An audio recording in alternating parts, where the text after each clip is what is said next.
Hello everyone, स्वागत है आपका हमारे यूट्यूब चैनल में। जैसे दोस्तों आज की इस क्लास में हम पढ़ने वाले हैं बिहार पुलिस कांस्टेबल के लिए प्रैक्टिस सेट नंबर 9 को कवर करेंगे। अगर आपने पिछली वीडियो को नहीं देखा हुआ है जिसमें कि मैंने प्रैक्टिस सेट 8 तक कवर किया हुआ है तो आपको सारा कुछ आपको प्ले लिस्ट में अवेलेबल मिल जाएगा। बिहार पुलिस क्लास करके मैंने प्ले लिस्ट आपको अवेलेबल करा दिया है जिसमें कि जितने भी आपका क्लास आपका अभी तक आपको प्रोवाइड किए गए सारा मैंने जो है आपको सिस्टमेटिक तरीके से अरेंज भी कर दिया है। तो आप लोगों को अच्छे तरीके से जाकर के आप लोग को सबसे पहले प्रीवियस क्वेश्चन पेपर और साथ ही आप लोगों को लगातार आपको प्रैक्टिस सेट आपको लगाना है और देखना कि आप इनमें से कितना कोई अटेम्प्ट आप ले पाते हैं, जो कि आपका फुल लेंथ प्रैक्टिस सेट आपका होगा जो कि रूपमनी पब्लिकेशन की तरफ से अभी आपका वॉल्यूम 1 जो है आपको प्रोवाइड किया गया। बिल्कुल आपका लेटेस्ट पैटर्न पर आधारित आपका जो है बुक आपका आ चुका है जिसमें कि प्रैक्टिस सेट 8 तक हम लोगों ने जो है कवर कर लिया हुआ है। और आज हम लोग जो प्रैक्टिस सेट 9 को कवर करने वाले हैं तो पूरी वीडियो को माइंड कंस्ट्रक्ट करके देखना है और साथ ही आपको फुल लेंथ प्रैक्टिस सेट जिसमें कि हर एक तरह के जिसमें जितने भी क्वेश्चन आपका जो है जिस सेशन से आपके पूछा जाता है बिल्कुल लेटेस्ट पैटर्न पर आधारित आपका जो है दिया गया। तो आइए हम लोग कवर करते हैं और चीज़ों को समझते हैं। लास्ट में आप सभी लोगों को स्कोर भी बताना है कि आप लोग इनमें से जो है कितना कोई अटेम्प्ट ले पाए थे फुल लेंथ प्रैक्टिस सेट में। तो फर्स्ट क्वेश्चन हमारा यहाँ पर आपको देखिए 1 नंबर में यहाँ पर आपको पूछे जा रहे हैं कि भारत में संसदीय समितियों में से कौन सा, यहाँ पर आपको बताना कि विभागीय व्यय और यहाँ पर आपको दिया गया है अनियमितताओं पर निगरानी रखने का कार्य करती है, ये आपको हमारा पूछा रहा है। तो बताइए यहाँ पर आपका राइट आंसर क्या हो जाएगा। तो फ्रेंड्स आप सभी लोगों को याद रखना ये लोक लेखा समिति रखती है। तो राइट आंसर जो हो जाएगा यहाँ पर आपका एक करेक्ट हो जाएगा। तो आप सभी लोगों को ध्यान में रखना। अगर आपको ये पूछा जाता है लोक लेखा समिति के अलावा आपको पूछा जाता है कि प्राकलन समिति में कितने सदस्य होते हैं तो आप सभी लोगों को याद रखना कि प्राकलन समिति में टोटल आपका 30 आपका सदस्य होते हैं। फ्रेंड्स यहाँ से आपको जरूर इसको याद रखना है। ये आपका प्रीवियस पेपर में आपके फॉरेस्टर के एग्जाम में आपका पूछा गया था और जैसा कि आपको पता है कि इस बार मध्य निषेध का जो भी आपका रिसेंटली आपका एग्जाम कंडक्ट हुआ है तो फॉरेस्टर का काफ़ी ज़्यादा क्वेश्चन आपका रिपीट भी आपका किया गया था। तो यहाँ पर आप लोग याद रखेंगे कि प्राकलन समिति में सदस्यों की संख्या कितनी होती है। तो यहाँ पर आपका 30 हो जाएगा। अगला क्वेश्चन देखिए नेक्स्ट हमारा यहाँ पर आपको पूछा जा रहा है फरवरी 2023 में जम्मू कश्मीर और लद्दाख उच्च न्यायालय का मुख्य न्यायाधीश किसे बनाया गया है, ये आपको यहाँ पर पूछा जा रहा है। तो यहाँ पर जो आपका राइट आंसर हो जाएगा ये जो बनाया गया है आपका एन फोटेश्वर सिंह को बनाया गया है। तो यहाँ पर आपका राइट आंसर जो है एक करेक्ट जाएगा। और देखिए करंट से रिलेटेड आपका लगभग 8 से 10 क्वेश्चन आपका जो है करंट से रिलेटेड आपके पूछे जाने हैं। तो करंट पर भी काफ़ी अच्छा खासा आपको जो है वेटेज आपको चाहिए। तो राइट आंसर यहाँ पर आपका एक करेक्ट जाएगा। तो आप सभी लोगों को ध्यान में रखना। अगला देखिए नेक्स्ट हमारा पूछा रहे कि केसर डैश सूखा है। तो बताइए कि केसर जो है ये किसका सूखा हुआ भाग होता है, ये आपको पर पूछा रहा है। तो याद रखेंगे कि ये जो आपका सूखा हुआ भाग होता है ये आपका वर्तिका का होता है। तो राइट आंसर जो है यहाँ पर आपका बी करेक्ट हो जाएगा। अगला क्वेश्चन देखिए नेक्स्ट हमारे यहाँ पर आपको पूछा जा रहा है 4 नंबर में कि गारो निम्न में से किस प्रदेश में जनजाति है, ये आपको पर पूछा रहा है। फ्रेंड्स देखिए यहाँ पर आपका क्वेश्चन आपका पूछा जाता है कि गारो खासी पहाड़ियाँ कहाँ पर है, ये आपको यहाँ पर पूछा जाता है। और ये प्रीवियस पेपर में भी आपका पूछा गया था कि गारो खासी पहाड़ियाँ जो ये कहाँ पर है। तो आप सभी लोगों को याद रखना कि आपका मेघालय में है। और यहाँ पर आपको पूछा जा रहा है कि गारो निम्न में से किस प्रदेश की राजधानी है, ये आपको यहाँ पर पूछा जा रहा है। तो बताइए यहाँ पर आपका राइट आंसर क्या हो जाएगा।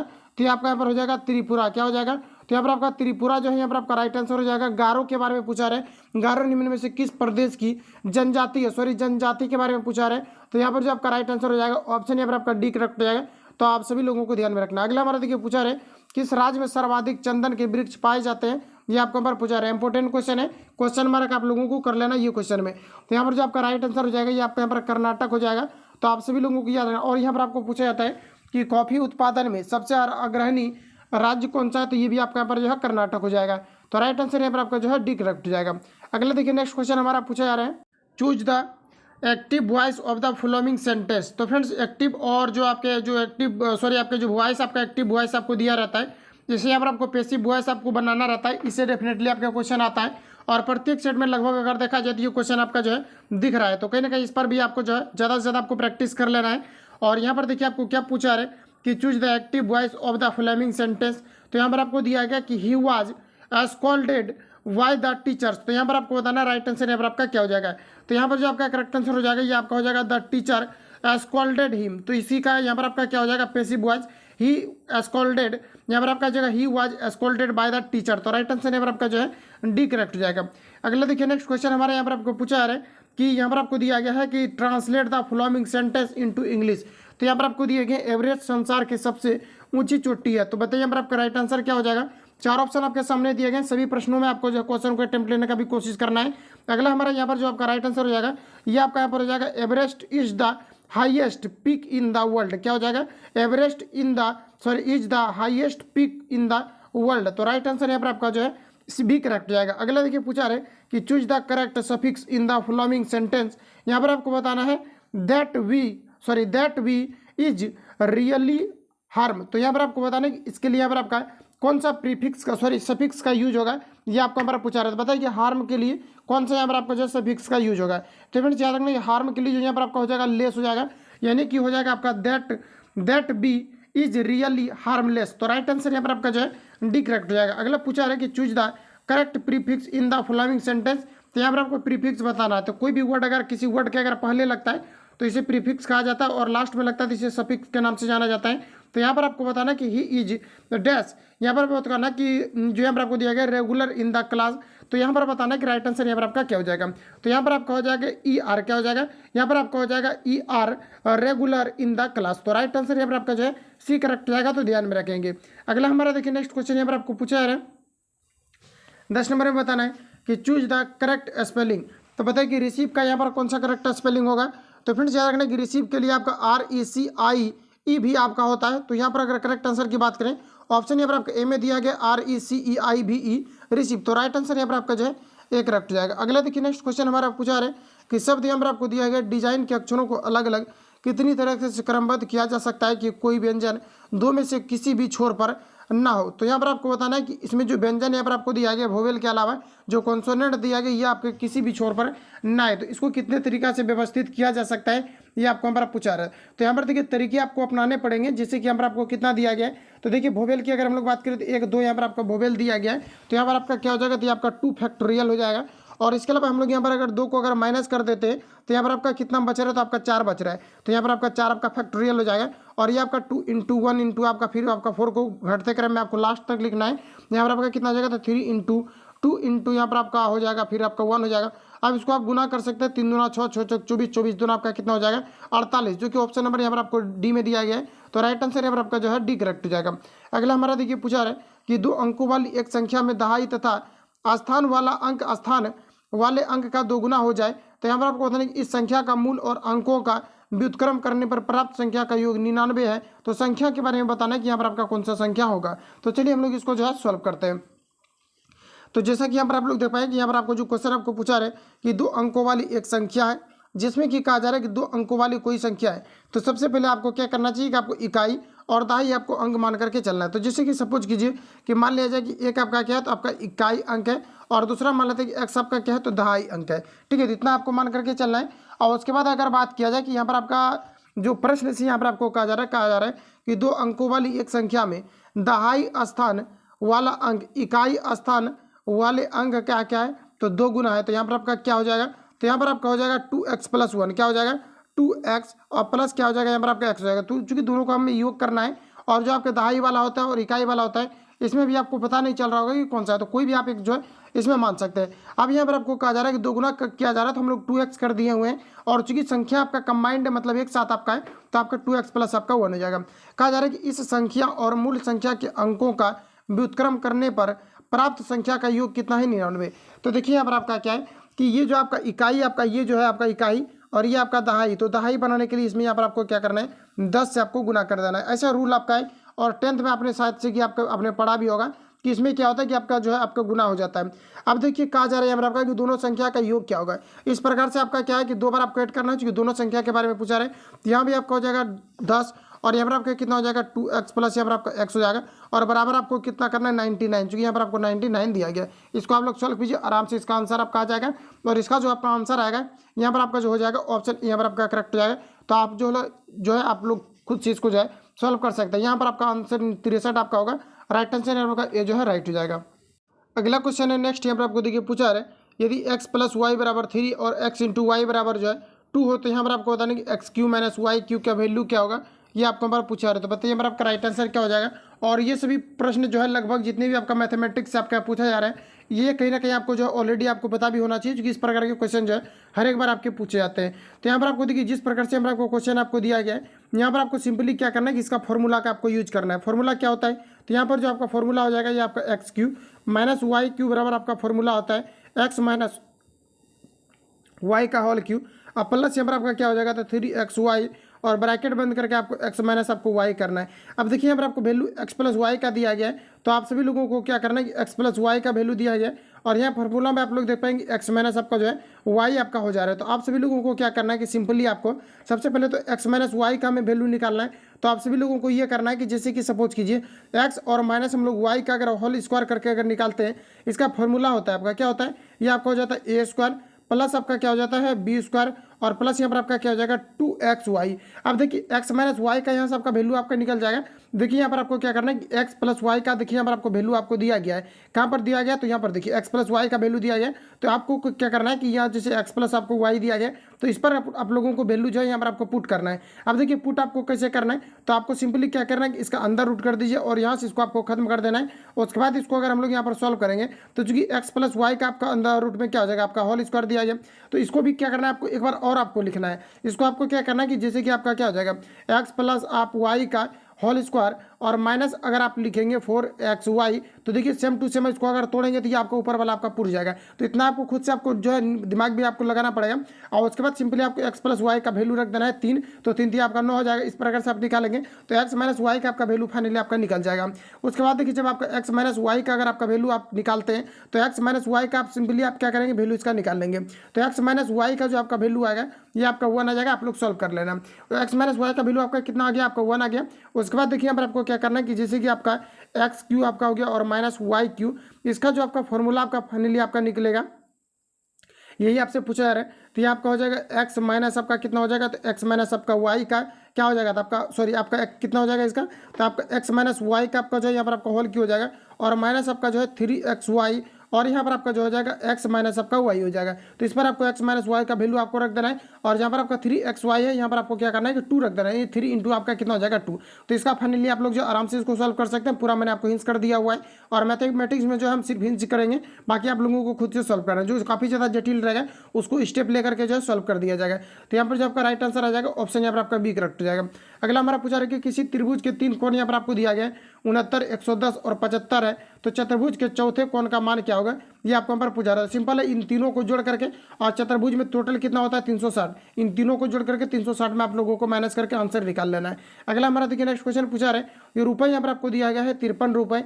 ए बी सी में इस प्रकार बांटे जाते हैं कि बी को दिया गया है यहाँ पर आपको ए को बी से 7 रुपये अधिक मिलते हैं और बी को सी से 8 रुपये अधिक मिलते हैं, उसके हिस्सों का अनुपात क्या होगा, ये आपको हमारा पूछा रहा है। तो यहाँ पर देखिए आपको सिंपली इस प्रकार के क्वेश्चन को सॉल्व करना पड़ेगा और मैं इसको पूरा सॉल्व करूंगा ताकि आप लोगों को दिक्कत ना हो। तो यहाँ पर आपको देखिए सिंपली करना ये कि जैसे कि यहाँ पर आपको ए बी और यहाँ पर आपको सी दिया गया है, तो चलिए इसको हम लोग जो आराम से सॉल्व कर लेते हैं फटाक से। तो यहाँ पर आपको देखिए क्या हो जाएगा ए बी और यहाँ पर आपको सी हो जाएगा। तो आप देखिए यहाँ पर आपको क्या कहा जा रहा है कि ए को जो है बी से 7 रुपया अधिक मिलता है। तो यानी कहने का मतलब इससे जो है इसको कितना मिल रहा है, तो 7 रुपया जो अधिक मिल रहा है और साथ ही यहाँ पर आपको कहा जा रहा है 7 रुपया अधिक मिलता है और बी को सी से 8 रुपया अधिक मिलता है। तो यहाँ पर इसको कितना अधिक मिल रहा है, तो इसको जो है प्लस 8 रुपया अधिक मिल रहा है। तो जैसे कि अब यहाँ पर आपको कहा जा रहा है कि किसे अधिक मिलती है, ये आपको पर पूछा रहा है। तो जैसे आपको मान करके चलना है कि जैसे कि सपोज कीजिए इसको अगर 1 मिल रहा है तो इससे इसको 1 ज़्यादा मिल रहा है तो इसको कितना मिलेगा 9, और इससे इसको 7 अधिक मिल रहा है तो 9 7 आपका कितना हो जाएगा, तो 16। अब हम लोग अगर देखें तो यहाँ पर आपको दिया गया है कि टोटल कितना रुपया है, तो ये आपका 53 है। तो टोटल आपका कितना है 53 और यहाँ पर देखिए आपका टोटल कितना हो जा रहा है। तो यहाँ पर आप देखेंगे तो आपका कितना हो जाएगा 9, एक आपका 10 हो जाएगा और 10 और 6 कितना हो जाएगा आपका 16। तो यहाँ पर आपको सिंपली क्या करना है, नीचे में आपको 16 करना है। अब देखिए यहाँ पर आपको पूछा क्या जा रहा है, ए बी और सी तीनों का आपको निकालना है। तो सिंपली आपको यहाँ पर ये करना है कि जैसे कि आपको ए बी और सी आपको तीनों के बारे में पूछा रहे, तो पहला आपका एक 8 ज़्यादा हो गया तो आपको 9 हो गया और 9 और 7 आपका कितना हो जाएगा 16। ठीक है, अब यहाँ पर आपको देखिए क्या पूछा जा रहा है, कहा जा रहा है कि उसके हिस्सों का अनुपात क्या है, ये आपको यहाँ पर पूछा रहा है। देखिए इसका हिस्सों की अगर हम लोग अनुपात की बात करें तो एक बार आपको क्या करना है, सिंपली यहाँ पर आपको जो है 16 से आपको गुना करना है। कितना से, 16 से, क्योंकि हमें हिस्सों का क्या निकालना है, अनुपात निकालना है। तो एक बार अगर हम लोग यहाँ पर 16 से अगर गुना करते हैं तो इसका कितना निकल करके आपका आ जाएगा, तो 16 यहाँ पर आपका कैंसिल आउट हो जाएगा। 16 से गुना करेंगे तो ये आपका कितना निकल जाएगा, एक आपका 53 आपका होना चाहिए, जो कि 53 यहाँ पर आपको दिया नहीं गया है। और यहाँ पर देखिए अगर हम लोग दूसरा अगर यहाँ पर गुना करते हैं तो इसका देखिए आंसर यहाँ पर आपका जो है ठीक है, तो यहाँ पर देखिए आपका कितना आ गया, आपका यहाँ पर आपका देखिए 53 आपका आ गया। उसी प्रकार से आपको क्या करना है कि फिर एक बार यहाँ पर 9 रख के आपको गुना करना है। अगर कटेगा तो आपको कटा देना, नहीं तो आपके बट्टे के रूप में अगर आपको कुछ भी आता है तो आपको सिंपली यहाँ पर आपको जो है बट्टे के रूप में अगर मान लीजिए कि 1/4 आया या फिर 1/5 आया, अब क्या करना है कि इसका एलसीएम लेकर के सभी में आपका गुना कर देना है, और गुना करने के बाद रेशियो ऑटोमेटिक इसका कट जाएगा। तो राइट आंसर यहाँ पर आपका डी करेक्ट हो जाएगा। तो आप लोग इसको जो है खुद से सॉल्व करेंगे। अगला हमारा देखिए नेक्स्ट क्वेश्चन यहाँ पर आपको पूछा रहे, श्री हरिबच्चन राय बचपन किस युग के कवि थे? बचपन किस युग के कवि थे, ये आपको हमारा पूछा रहा है। तो बताइए यहाँ पर आपका राइट आंसर क्या हो जाएगा? तो यहाँ पर जो आपका करेक्ट आंसर हो जाएगा ये आपका हो जाएगा उत्तर, छायावाद युग के कवि थे। तो राइट आंसर यहाँ पर आपका सी करेक्ट हो जाएगा। अगला हमारा देखिए पूछा जा रहा है कि सलाका पुरस्कार सबसे पहले किसे दिया गया था, ये आपको हमारा पूछा जा रहा है। तो 4 ऑप्शन आपके सामने दिए गए, बताइए यहाँ पर आपका राइट आंसर क्या हो जाएगा? तो फ्रेंड्स याद रखिए कि सलाका पुरस्कार जो है ये सर्वप्रथम जो है रामविलास शर्मा को दिया गया था, डॉक्टर रामविलास शर्मा को दिया गया था। तो राइट आंसर यहाँ पर आपका जो है ये करेक्ट हो जाएगा। अगला हमारा देखिए नेक्स्ट क्वेश्चन पूछा रहे कि प्रतिवर्ष कौन सी तिथि हिंदी दिवस के रूप में मनाई जाती है, ये आपको हमारा पूछा रहे। इंपॉर्टेंट क्वेश्चन है, रिपीटेड क्वेश्चन है, बताना यहाँ पर आपको राइट आंसर क्या हो जाएगा? तो यहाँ पर जो मनाया जाता है प्रत्येक वर्ष ये जो है 14 सितंबर को जो है हिंदी दिवस के रूप में जो है सेलिब्रेट किया जाता है। अगला क्वेश्चन हमारा कि साहित्य अकादमी पुरस्कार का प्रारंभ कब से हुआ है, ये आपको हमारा पूछा रहे। इंपॉर्टेंट क्वेश्चन है, बताना आप यहाँ पर आप लोगों की राइट आंसर क्या हो जाएगा? तो फ्रेंड्स याद रखना है कि जो साहित्य अकादमी पुरस्कार है इसका जो शुभ आरंभ हुआ है ये आपको 1955 में हुआ था। राइट आंसर यहाँ पर आपका जो है सी यहाँ पर आपका करेक्ट हो जाएगा। तो ध्यान में रखेंगे आप सभी लोग। और अगर हम लोग ये बात करें कि साहित्य अकादमी की स्थापना कब हुआ था, अगर ये आपको पूछा जाता है तो ये आपके 22 मार्च को कब हुआ था? तो ये 22 मार्च आपका जो 1954 को हुआ था। तो राइट आंसर यहाँ पर आपका सी करेक्ट हो जाएगा। तो ध्यान में रखेंगे। अगला हमारा देखिए नेक्स्ट क्वेश्चन यहाँ पर आपको पूछा रहे कि निम्न में से कौन सा शब्द भिन्न है, ये आपको हमारा पूछा रहे। बताइए यहाँ पर आपका राइट आंसर क्या हो जाएगा? तो सबसे पहले आपको जो है सभी को यहाँ पर आपको पढ़ना है और फिर यहाँ पर आपको डिसीजन लेना है कौन सा यहाँ पर आपका गलत दिया गया है इनमें से। तो भिन्न कौन सा है ये आपको हमारा पूछा रहे हैं। तो यहाँ पर आपको दिया गया है ललित, और यहाँ पर आपको दिया गया है तोय, और यहाँ पर आपको दिया गया बारी। तो यहाँ पर आपको छटना है कि इनमें से कौन सा यहाँ पर आपको भिन्न दिया गया है। तो यहाँ पर अगर देखा जाए तो ये सभी क्या है आपका एक दूसरे का क्या है पर्यायवाची शब्द है। लेकिन अगर हम लोग ये बात करें कि यहाँ पर आपको वात दिया गया है, वात का मतलब क्या होता है? तो वात जो होता है ये आपका अगर देखा जाए तो ये आपका वायु होता है। क्या होता है? वात का मतलब होता है वायु। तो यहाँ पर क्या है कि ये जो दिया गया पर आपको वात दिया गया ये यहाँ पर आपका भिन्न है। तो राइट आंसर यहाँ पर आपका जो है सी करेक्ट हो जाएगा। अगला क्वेश्चन हमारा पूछा रहा है कि एक पिंड का भार बढ़ेगा यदि इसे लाया जाए, तो बताइए राइट आंसर यहाँ पर आपका क्या हो जाएगा? तो एक पिंड का भार बढ़ जाएगा, यानी ध्रुव जो होता है ध्रुव पर जी का मान सबसे अधिकतम होता है, यानी कि 9.8 मीटर पर सेकंड स्क्वायर होता है। तो बताइए कि यह कहाँ पर आपका अधिकतम हो जाएगा? तो ये पृथ्वी के ध्रुव पर हो जाएगा। तो बताइए राइट आंसर यहाँ पर आपका कौन से हो जाएगा? तो ये हो जाएगा भूमध्य रेखा से ध्रुव पर। करेक्ट आंसर यहाँ पर आपका जो है डी करेक्ट हो जाएगा। अगला हमारा देखिए पूछा रहा है कि गैसों में ध्वनि किस प्रकार की तरंगों के रूप में प्रभावित होती है, ये आपको हमारा पूछा रहा है। तो बताइए राइट आंसर यहाँ पर आपका क्या हो जाएगा? तो फ्रेंड्स याद रखना कि जो गैसों में ध्वनि का जो प्रभाव होता है ये अनुदैर्घ्य के रूप में आपका होते हैं। राइट आंसर यहाँ पर आपका जो है ए करेक्ट हो जाएगा। नेक्स्ट क्वेश्चन है, यदि C1 व C2 धारिता वाले दो संधारित्र को समांतर क्रम में संयोजित किया जाता है तो कुल धारिता कितनी होगी, ये आपको हमारा पूछा रहा है। तो यहाँ पर आपको देखिए धारिता के बारे में पूछा रहा है, कैपेसिटर के बारे में पूछा जा रहा है। और आप सभी लोगों को याद रखना कि कैपेसिटर और रेसिस्टेंस एक दूसरे का आपका उल्टा आपका होता है। तो यहाँ पर जैसा कि आपको पूछा जा रहा है कि क्या किया जा रहा है, तो समांतर क्रम में जोड़ा जा रहा है। तो फ्रेंड्स याद रखना कि समांतर क्रम में इसमें जो है सीरीज वाला आपका आ जाता है, यानी इसमें उल्टा होता है जस्ट आपका। तो यहाँ पर आपका सीरीज वाला फॉर्मूला का यूज करेंगे। राइट आंसर यहाँ पर आपका जो है एक करेक्ट हो जाएगा। अगला हमारा देखिए नेक्स्ट क्वेश्चन पूछा रहे, एक ओम प्रतिरोध एक तार को खींच कर 2 गुना लंबा किया जाता है तो इसका प्रतिरोध क्या होगा, ये आपको हमारा पूछा रहा है। तो बताइए राइट आंसर क्या हो जाएगा? तो ये आपका हो जाएगा 4 ओम। कितना हो जाएगा? ये आपका यहाँ पर 4 ओम हो जाएगा। तो राइट आंसर यहाँ पर आपका जो है डी करेक्ट हो जाएगा। तो आप सभी लोगों को ध्यान में रखना। अब देखिए आपको लग रहा होगा कि ये होता कैसे है, तो इसके लिए देखिए आपका सिंपली आपका फॉर्मूला होता है, ये आपके 4 गुना आपका बढ़ जाता है हर एक बार। कभी भी क्या होता है कि जैसे कि 1 ओम का प्रतिरोध अगर मान लिया जाए कि आपका 2 ओम का अगर प्रतिरोध को अगर बढ़ा दिया जाता है तो ये आपका कितना हो जाएगा? तो ये हमेशा 4 गुना हो जाता है। तो 4 गुना आपका 8 हो जाएगा। तो सिंपली याद रखेंगे आप लोग कि 4 गुना होता है। तो राइट आंसर आपका जो है डी करेक्ट। अगला देखिए नेक्स्ट क्वेश्चन यहाँ पर आपको पूछा रहा है कि -7y और माइनस आपको यहाँ पर दिया गया है बड़ी ब्रैकेट 3n, उसके बाद यहाँ पर आपको मझली ब्रैकेट 8m, और फिर यहाँ पर आपको दिया गया छोटी ब्रैकेट के अंतर्गत 4n माइनस आपका जो है 10m दिया गया है। तो फ्रेंड्स क्या करना है कि यहाँ पर आपको देखिए 4n में आपका जो है 10m तो आपका घटेगा नहीं, क्योंकि n आपके n के साथ घटता है और m आपका m के साथ घटता है। तो यहाँ पर आपको सिंपली ब्रैकेट को आपको खोल देना है, उसके बाद आपका m वाला m के साथ चला जाएगा। उसके बाद इसको कैलकुलेट करेंगे, काफ़ी इजी क्वेश्चन है, इसको आप लोगों को खुद से सॉल्व कर लेना है। इसका आंसर अगर आप लोग चाहते हैं तो आंसर इसका जो मैं आपको रिकमेंड कर दे रहा हूँ, आप सभी लोगों को जो आंसर के अकॉर्डिंग जो सॉल्व कर लेना है। सॉरी यहाँ पर देखिए ये जो आपका पेज है ये आपका आगे हम लोग बढ़ चुके हैं, ठीक है। चूंकि अभी देखिए हम लोग जो है 24 तक ही कवर किया हुआ है, दूसरा पेज में आपका दिया गया है, इसको हम लोग जो है कवर करेंगे। अभी ये जो है 100 प्रश्नों को कवर करेंगे और इसी के साथ हम लोगों को कवर करना है। देखिए आपका यहाँ पर जो दूसरा आपका पेज आपका आ चुका है। पहले हम लोग जो सिस्टमेटिक तरीका से कवर करते हैं, चूंकि दूसरा पेज आपका यहाँ पर जो है खुल चुका है। तो जैसा कि यहाँ पर आप लोग देख पाएंगे कि 24 के बाद जो है यहाँ पर आपका 25 है, चूंकि हम लोगों को सिस्टमेटिक तरीका से कवर करना है। तो यहाँ पर आपका देखिए क्या हो जाएगा, तो निम्न में से यहाँ पर आपको बताना है कि निम्नलिखित में से कौन सा क्रम विद्युत चुम्बकीय स्पेक्ट्रम में आवृत्ति के बढ़ते क्रम में ही आपको हमारा पूछा रहा है। तो बताइए यहाँ पर आपका राइट आंसर क्या हो जाएगा। तो फ्रेंड्स याद रखना कि यहाँ पर आपको क्या पूछा रहा है कि चुंबकीय स्पेक्ट्रम के आवृत्ति के बढ़ते क्रम में ही आपको हमारा पूछा रहा है। तो यहाँ पर आपका राइट आंसर हो जाएगा माइक्रो तरंग हो जाएगा, उसके बाद आपका अवरक्त किरण हो जाएगा, एक्स किरण हो जाएगा, उसके बाद आपके गामा किरण हो जाएगा। तो ऑप्शन यहाँ पर आपका जो है डी करेक्ट हो जाएगा। अगला हमारा देखिए नेक्स्ट क्वेश्चन पूछा रहे कि एन प्रारूपी अर्धचालक शुद्ध जर्मेनियम की अशुद्धता मिलाने पर प्राप्त होता है और अशुद्धता किस प्रकार की होनी चाहिए, ये आपको हमारा पूछा रहा है। तो यहाँ पर जो आपका राइट आंसर हो जाएगा ये आपका हो जाएगा पंच संयोजक। ऑप्शन यहाँ पर आपका जो है डी करेक्ट हो जाएगा, याद रखेंगे। अगला हमारा पूछा रहा है कि निम्नलिखित में से किसमें ऊर्जा अंतराल सबसे कम है, ये आपको हमारा पूछा रहा है। तो बताइए यहाँ पर आपका राइट आंसर क्या हो जाएगा।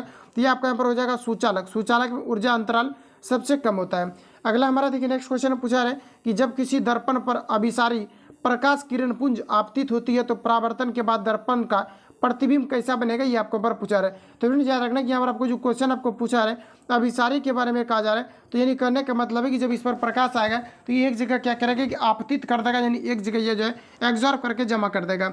और यहाँ पर आपको कहा जा रहा है कि जब जमा कर देता है परावर्तन के बाद दर्पण द्वारा किस प्रकार के प्रतिबिंब बनेंगे, ये आपको हमारा पूछा रहा है। ये जो है बनेगा आपका काल्पनिक बनेगा, क्योंकि एक जगह अगर अभिसरित कर दे रहा है तो ये कौन करता है, ये अवतल दर्पण के द्वारा किया जाता है। और अवतल दर्पण में क्या होता है कि प्रकाश की किरण एक जगह विस्तृत हो जाता है और इन्हीं कारण से क्या है कि डॉक्टरों के द्वारा जो है मुंह के अंदर देखने के लिए अवतल दर्पण का प्रयोग किया जाता है। तो ये क्वेश्चन आपका पूछा जाता है कि डॉक्टरों के द्वारा मुंह के अंदर देखने के लिए किस प्रकार के दर्पण का प्रयोग किया जाता है। तो यहाँ पर आपका जो है अवतल दर्पण का प्रयोग किया जाता है, क्योंकि ये क्या करता है कि प्रकाश की किरण को एक जगह विस्तृत कर देता है, जिसके कारण से अच्छे से दिखाई पड़ती है। तो राइट आंसर यहाँ पर आपका बी करेक्ट हो जाएगा। और अवतल दर्पण के द्वारा क्या होता है कि हमेशा जो है काल्पनिक आपका तथा और दर्पण के पीछे प्रतिबिंब बनते हैं, लेकिन इसमें एकमात्र आपका कंडीशन है कि जब फोकस और आपका ध्रुव के बीच रखे जाते हैं तो यहाँ पर आपका राइट आंसर जो है बी करेक्ट हो जाएगा। यहाँ पर देखिए आपको पकड़ में कैसे आएगा कि काल्पनिक बन जाएगा। तो किरण पुंज आपतित होने के बाद क्या है कि एक जगह बिंदु पर ये अभिसरित हो जा रहा है और एक जगह पर जब अभिसरित हो जाता है तो यहाँ पर क्या होता है कि काल्पनिक आपका प्रतिबिंब बनता है, क्योंकि जो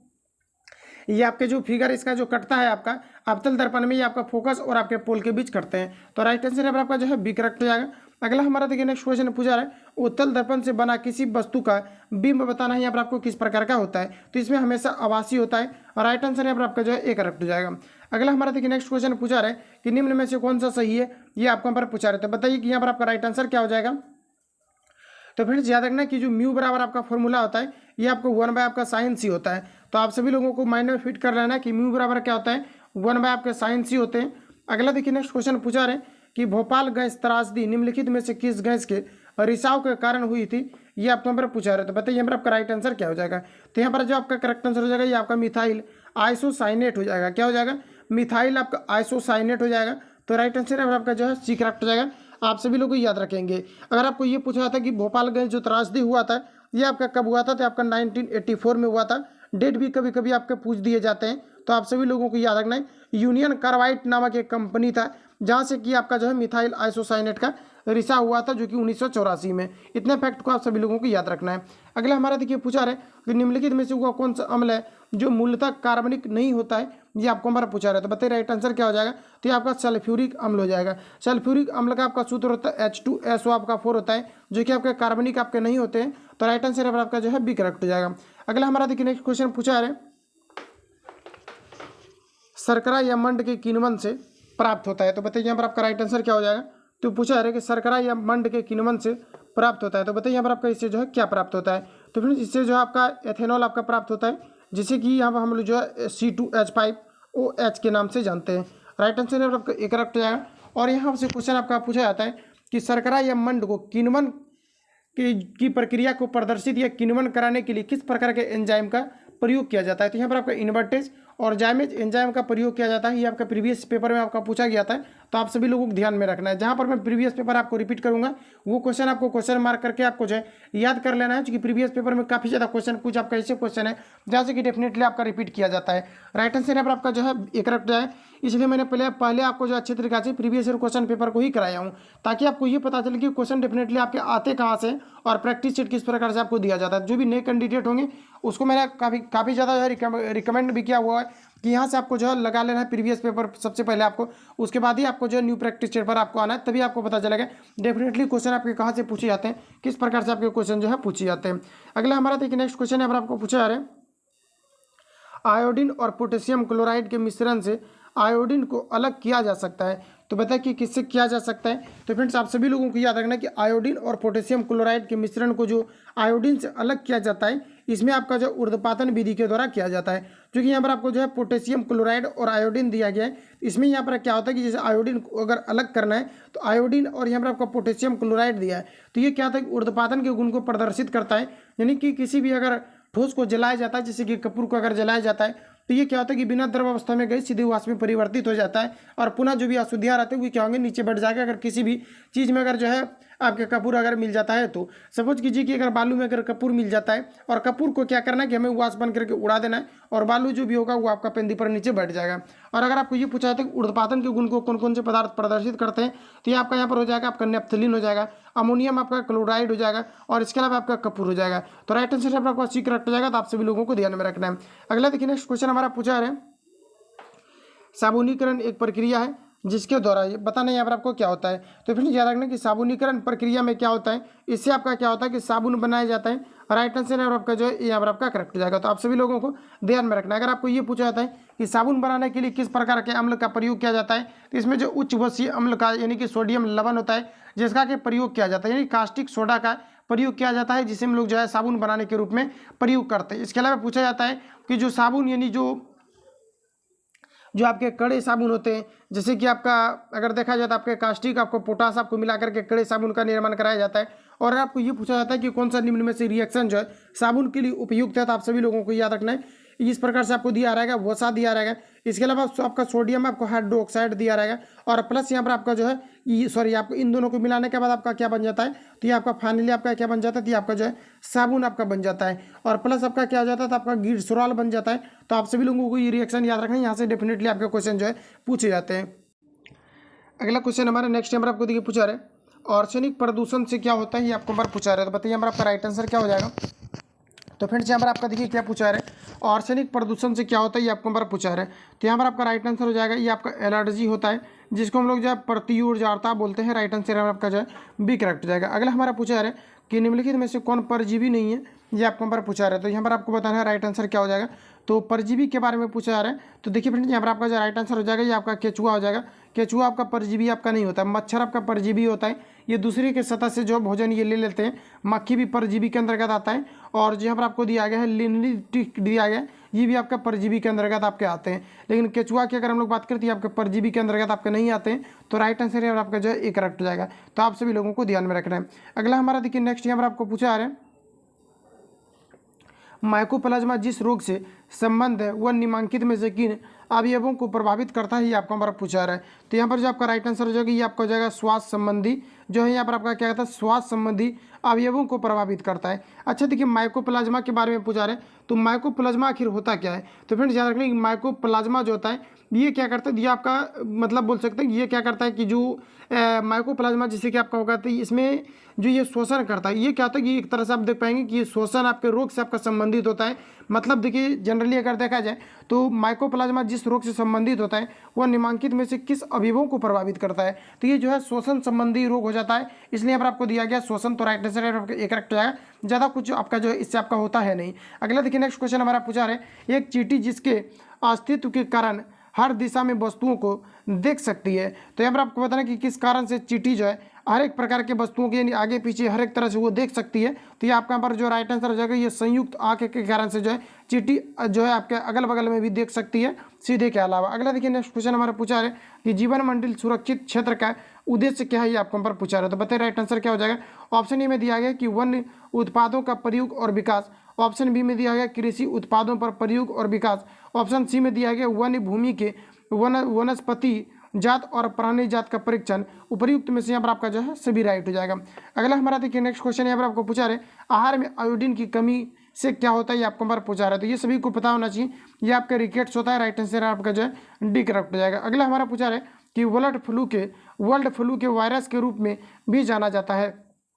तो फ्रेंड्स याद रखना है कि जो आपके आपका जो फ्लू है, वर्ल्ड फ्लू जो है, इसके वायरस को किस रूप में जाना जाता है, ये आपको हमारा पूछा रहा था। इसको हम लोग जो बोलते हैं, ये आपका आपका H5 और N1 के नाम से जानते हैं। और इसके अलावा आपको एक होता है आपका स्वाइन फ्लू के बारे में भी आपका पूछा जाता है। तो आप सभी लोगों को ध्यान रखना है कि स्वाइन फ्लू का जो आपका जो इसको दिखाया जाता है, ये आपका H1 और आपके N1 से आपको दिखाया जाता है। जबकि वर्ल्ड फ्लू की अगर बात करें कि जो वर्ल्ड फ्लू आपका होता है, ये आपका H5 और N1 के रूप में दिखाए जाते हैं। राइट आंसर आपका जो है सी करेक्ट हो जाएगा। अगला हमारा पूछा रहा है कि प्रकाश संश्लेषण प्रक्रिया में परिवर्तन निहित है। तो बताइए कि इसमें किस प्रकार के परिवर्तन आपके निहित है। तो यहाँ पर आपका हो जाएगा सौर ऊर्जा रासायनिक ऊर्जा के रूप में परिवर्तित हो जाता है। ऑप्शन यहाँ पर आपका सी करेक्ट हो जाएगा। अगला हमारा देखिए पूछे जा रहे हैं आगे, यहाँ पर आपको बताना है 1916 में कांग्रेस और मुस्लिम लीग का संयुक्त अधिवेशन कहाँ पर हुआ था, ये आपको हमारा पूछा रहा है। तो फ्रेंड्स याद रखना कि 1916 में जो आपके कांग्रेस और मुस्लिम लीग का जो संयुक्त अधिवेशन हुआ था, ये कहाँ पर हुआ था, लखनऊ में हुआ था। राइट आंसर है आपका जो है सी करेक्ट हो जाएगा।